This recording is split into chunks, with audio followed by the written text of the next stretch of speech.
हरे कृष्णा आप सभी का स्वागत है हमारे पौराणिक कथाओं के चैनल में। आज एक और नई कथा के साथ शुरुआत करते हैं। अगर आपको हमारी कहानी पसंद आए तो वीडियो को शेयर और चैनल को सब्सक्राइब करना।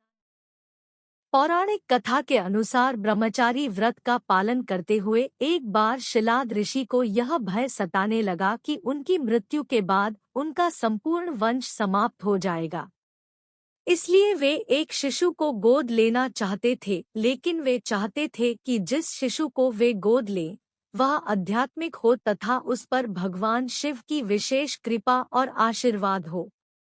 अपनी कामना की पूर्ति के लिए उन्होंने भगवान शिव का कठोर तप प्रारंभ किया।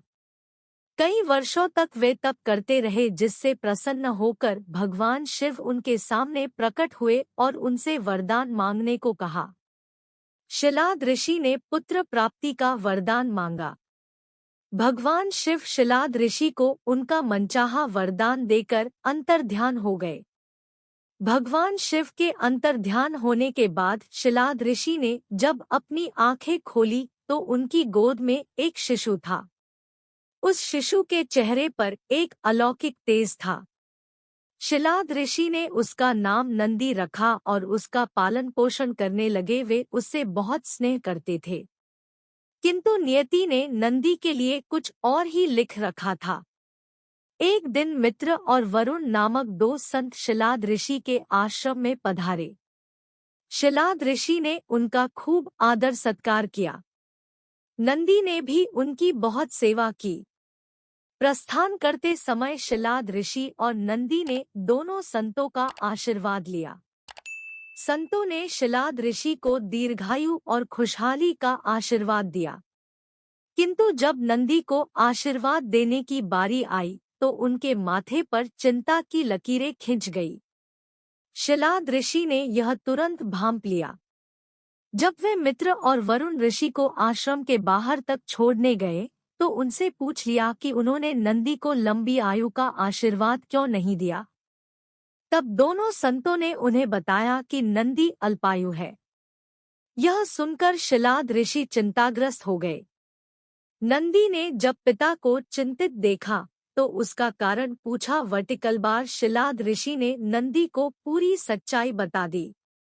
पिता की बात सुन नंदी हंसने लगे। आश्चर्यचकित पिता ने जब कारण पूछा तो नंदी बोले, पिताश्री, आपने मुझे भगवान शिव की कृपा से प्राप्त किया है। जिन पर शिवजी की कृपा होती है उन्हें कोई संकट छू नहीं सकता। यह कहकर वे पिता का आशीर्वाद प्राप्त कर भगवान शिव की तपस्या करने वन चले गए और तप करने लगे। नंदी का तप इतना कठोर, ध्यान इतना प्रबल और आस्था इतनी मजबूत थी कि भगवान शिव को प्रकट होने में अधिक समय नहीं लगा। शिव ने प्रकट होकर नंदी से वरदान मांगने को कहा। नंदी के पूरी उम्र उनका सानिध्य मांग लिया। तब शिव ने उन्हें बैल का चेहरा प्रदान कर अपने वाहन के रूप में स्वीकार किया और अपने गणों में सर्वोच्च स्थान प्रदान किया। शिव ने आशीर्वाद से नंदी मृत्यु के भय से मुक्त होकर अजरमर हो गए। भगवान शिव ने गणों के अधिपति के रूप में नंदी का अभिषेक करवाया। इस तरह नंदी नंदीश्वर हो गए। भगवान शिव ने नंदी को वरदान दिया था कि जहां उनका निवास होगा वहां नंदी का भी निवास होगा।